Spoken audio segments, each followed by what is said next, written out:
దేవర part 2 story. ఈ story దేవర యొక్క కొడుకు తన తండ్రిని చంపుతున్నట్లు ఇక్కడ నుంచి దేవర పార్ట్ 2 కథ మొదలవుతుంది. అసలు దేవర కొడుకు దేవరని ఎందుకు చంపుతాడు? ఒకవేళ దేవర నిజంగా చనిపోయి ఉంటే 12 సంవత్సరాల వరకు సముద్రం మీద ఎవరు రాకుండా భయాన్ని పుట్టించింది ఎవరు? సముద్రంలో చూపించిన అస్థిపంజరాలు ఎవరివి? ఇలా ఓవరాల్ గా దేవర పార్ట్ 2 స్టోరీని మొత్తం ఎక్స్ప్లెయిన్ చేయబోతున్నాను. ఈ వీడియో స్టార్ట్ చేసే ముందు నాది ఒక చిన్న రిక్వెస్ట్. ఈ వీడియోలో చెప్పిన స్టోరీ మీకు నచ్చితే తప్పకుండా లైక్ చేయండి. ఈ వీడియోకి నేను ఇచ్చే టార్గెట్ 50k లైక్స్.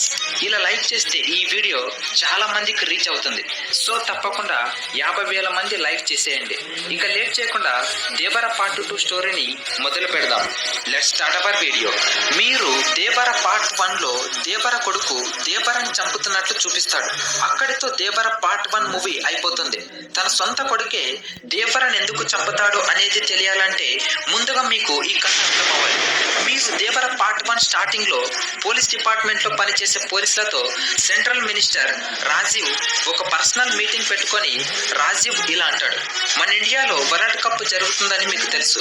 12 క్రికెట్ టీంలతో పాటు 3 దేశాల అధ్యక్షులు ఈ ఈవెంట్ కి గెస్ట్ గా వస్తున్నారు. కానీ ఒక ప్రమాదం కూడా ముంచుకొని వస్తుంది అని అంటాడు. దీనికి అర్థం ఏంటి అంటే ఇద్దరు గ్యాంగ్స్టర్స్ ఉంటారు. ఆ ఇద్దరు ఎవరంటే ఒకరు దయ, ఇంకొకరు యతి. వీరిద్దరు అన్నదమ్ములు. ఇక్కడ మన ఇండియాలో యతి మొత్తం సముద్రంపై స్మగ్లింగ్ ఆపరేట్ చేస్తూ ఉంటాడు. యతి మన ఇండియాలోనే చాలా పెద్ద స్మగ్లర్ అయి ఉంటాడు. యతి దుబాయ్ లో ఉన్న తన అన్నయ్యకు సముద్రంపై సరుకును ఇల్లీగల్ గా పంపిస్తూ ఉంటాడు. అలా పంపించిన సరుకుని తన అన్నయ్య దయ పికప్ చేసుకొని అదే సరుకును లాస్ట్ మంత్ లో అరబ్ కంట్రీస్ కి అమ్మేసి అరబ్ కంట్రీస్ నుంచి చాలా మొత్తంలో ఫండ్స్ ని రిసీవ్ చేసుకుంటాడు. ఇలా దయ మొత్తం దుబాయ్ నుంచి అరబ్ కంట్రీస్ కి సరుకును పంపిస్తూ స్మగ్లింగ్ చేస్తూ ఉంటాడు. ఇక మన ఇండియాలో తన తమ్ముడైన యతి తన స్మగ్లింగ్ తో ఇండియాని మొత్తం ఆపరేట్ చేస్తూ ఉంటాడు. ఇక మురుగా విషయానికి వస్తే యతి కింద పనిచేసే వ్యక్తి మాత్రమే. మురుగా లాంటి వ్యక్తులు యతి కింద చాలా మంది ఉంటారు. ఇక్కడ దేవర మరియు బైరా ఇద్దరు దొంగిలించి తెచ్చిన సరుకును మురుగాకి అమ్మి డబ్బులను ఇప్పించుకుంటూ ఉంటారు. అలా కొన్ని సంవత్సరాల తరబడి బైరా మరియు దేవర ఇద్దరు స్నేహితులుగా కలిసి దొంగతనం చేసి ఆ సరుకును మురుగాకి అప్పజెప్పి కొంత డబ్బును తీసుకుంటూ వచ్చేవాళ్ళు. కానీ ఒకరోజు దేవర మురుగాకి ఇలా అడుగుతాడు, ఆ కంటైనర్లలో అసలు ఏముంది అని. అప్పుడు మురుగాకి బాగా సపోర్ట్ చేస్తూ ఉన్న డిఎస్పి తులసి ఇలా అంటాడు, మీలాంటి ఆయుధాలు ఉంటాయి, కానీ మీ ఆయుధాల కంటే కొంచెం అడ్వాన్స్ టెక్నాలజీతో ఉంటాయని అంటాడు. అప్పుడు ఇక్కడ మనం ఇలా అర్థం చేసుకోవచ్చు, ఆ కంటైనర్స్ లలో పెద్ద పెద్ద గన్నులు, బాంబులు, మారణ ఆయుధాలు మొదలైన అతి విలువైన వస్తువులు కూడా ఉన్నాయని అర్థమవుతుంది. ఇలా దేవరతో కొన్న మురుగా యతికి ఆ సరుకులను పంపిస్తాడు.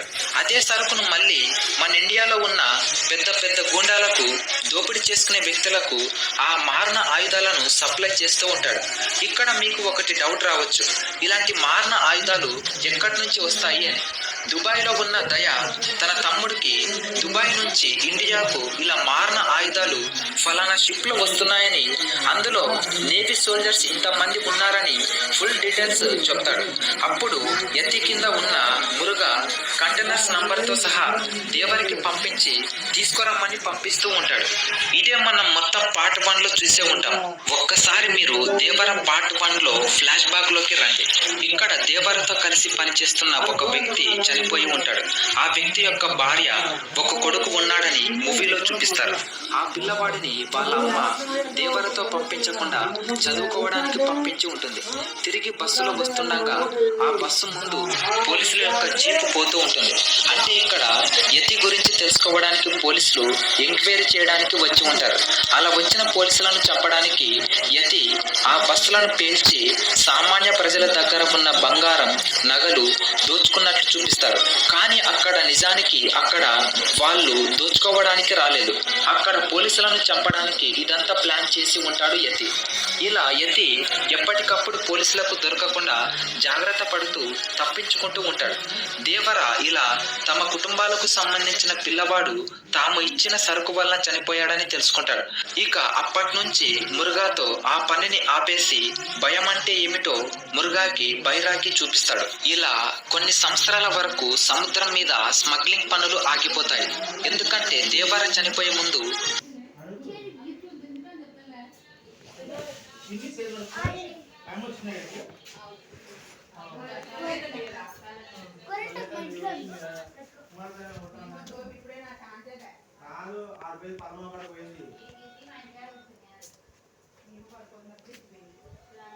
ఎవరికి కానరాని భయాన్ని అవుతా అంటూ ఎవరికి కనిపించకుండా పోతాడు.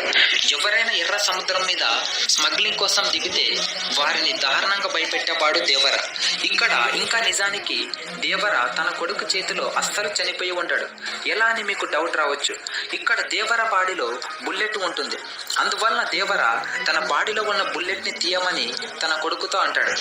అప్పుడు కొడుకు దేవర బాడీలో ఉన్న బుల్లెట్ తీయడానికి కత్తిని తన శరీరంలో పొడుస్తాడు. ఆ తర్వాత ఆ బుల్లెట్ ని తీస్తారు. ఆ తర్వాత దేవర తన కొడుకుతో ఇలా అంటాడు, నేను నీకు కొన్ని సంవత్సరాల వరకు కనిపించను, నేను ఎవరికి కానరాని భయాన్ని కావాలి అని అంటాడు. అప్పుడు కొడుకు ఎలా నాన్న అని అంటాడు. అప్పుడు దేవర ఇలా అంటాడు, నువ్వే నన్ను చంపినట్లు సింగప్ప దగ్గరికి వెళ్ళి చెప్పు, కానీ నేను ఇంకా బతికే ఉన్నానన్న విషయం అందరికీ తెలియాలి, అది కూడా సముద్రం మీద కాపలుగా ఉన్నానని తెలియాలి. ఇక అలా చెప్పి అక్కడి నుంచి దేవర వెళ్ళిపోతాడు. అక్కడ నుంచి దేవర ఎందుకు వెళ్ళిపోతాడంటే మురుగా ఆ సరుకును ఎవరికి పంపిస్తున్నాడో తెలుసుకోవడానికి వెళ్తాడు. తర్వాత దేవర ఆ సరుకు యతికి పంపిస్తున్నట్టు తెలుసుకుంటాడు. అలా తెలుసుకున్న దేవర యతిని చంపాలని టార్గెట్ చేస్తాడు. ఒకరోజు యతి మరియు తన మనుషులతో ఎర్ర సముద్రం మీదుగా ఒక పెద్ద షిప్ లో 1000 కోట్ల మారణ ఆయుధాలతో సరుకును ఎక్స్పోర్ట్ చేస్తూ ఉంటాడు. ఇది తెలుసుకున్న దేవర యతి షిప్ సముద్రం మధ్యలోకి రాగానే దేవర యతితో చాలా దారుణంగా ఫైట్ చేస్తాడు. అలా ఫైట్ చేసేటప్పుడు దేవర యతితో ఇలా అంటాడు, దయచేసి ఇలాంటి పనులను ఆపేయండిరా అని అంటాడు. కానీ అది ఎందుకు ఆపాలి అంటూ దేవరని చంపడానికి వెళ్తాడు. అప్పుడు దేవర యతిని సముద్రంలో తోసేసి ఫైట్ చేయడానికి వెళ్తాడు. అప్పుడు యతి మనుషులు సముద్రంలోకి దూకి దేవరతో ఫైట్ చేయడానికి వెళ్తారు. అప్పుడు దేవర యతి మనుషులను చాలా దారుణంగా సముద్రం లోపల చంపేసి శవాలన్నీ సముద్రంలో వేలాడదీసి ఉంటాడు. ఇక ఆ తర్వాత యతిని చాలా దారుణంగా చంపేసి యతి శవాన్ని కూడా సముద్రం లోపల వేలాడదీస్తాడు. కొన్ని నెలల తర్వాత అలా వేలాడదీసిన శవాలన్నీ అస్థి పంజరాలుగా మారిపోతాయి. దేవర పార్ట్ 1 లో చూపించిన అస్థి పంజరాలు ఇవే అవి. ఈ అస్థి పంజరాలను చూస్తేనే మనకు అర్థమైపోతుంది దేవర ఎంత దారుణంగా ఫైట్ చేసి ఉంటాడో అని. ఇక యతి చనిపోయాడని తర్వాత తన అన్నకి దయకు తెలుస్తుంది. తన తమ్ముడు యతి చనిపోయాడని. ఇక దుబాయ్లో ఉన్న దయ మన ఇండియాకు తిరిగి తన తమ్ముడిని యతిని ఎవరు చంపారో తెలుసుకోవడానికి వస్తాడు. తర్వాత దయకి దేవర చంపాడని తెలుస్తుంది. దేవరని చంపాలని దయ ప్లాన్ చేస్తూ ఉంటాడు. కానీ అక్కడ ప్రజలందరూ దేవర కనిపించకుండా సముద్రం మీద తిరుగుతూ ఉన్నాడని చెప్తారు. అప్పుడు అక్కడ దేవర కొడుకు అచ్చం దేవరలాగా ఉండటం వల్ల అతడే దేవర అనుకొని అతడి మీదకు దాడికి వెళ్తారు. అప్పుడు కూడా దేవర యొక్క కొడుకు సేమ్ అదే డ్రామాని ప్లే చేస్తాడు. దేవర పార్ట్ 1 లో ఏ విధంగా అయితే సైఫ్ అలీ ఖాన్ తో డ్రామా ప్లే చేస్తాడో సేమ్ అదే విధంగా పార్ట్ 2 లో కూడా దయతో అదే డ్రామాని ప్లే చేస్తాడు. కానీ దయ నమ్మడు. ఇక ఫైనల్ గా అది తెలుసుకున్న దేవర కొడుకు భయం అంటే ఏంటో చూపించి దయని వదిలేస్తాడు. ఇక ఫైనల్ గా దేవర మరియు కొడుకు ఇద్దరు కలిసి ఒక పెద్ద స్మగ్లర్ అయిన దయని సముద్రంలోనే చంపేస్తారు. ఇక అక్కడితో సినిమా అనేది అయిపోతుంది. ఇక అప్పటి నుంచి అక్కడ ఉన్న 4 ఊర్ల ప్రజలు కేవలం సముద్రం మీద చేపలు పడుతూ జీవించడం మొదలు పెడతారు. ఇలా సినిమా కథ ముగుస్తుంది. ఈ వీడియో ఇంతే ఫ్రెండ్స్.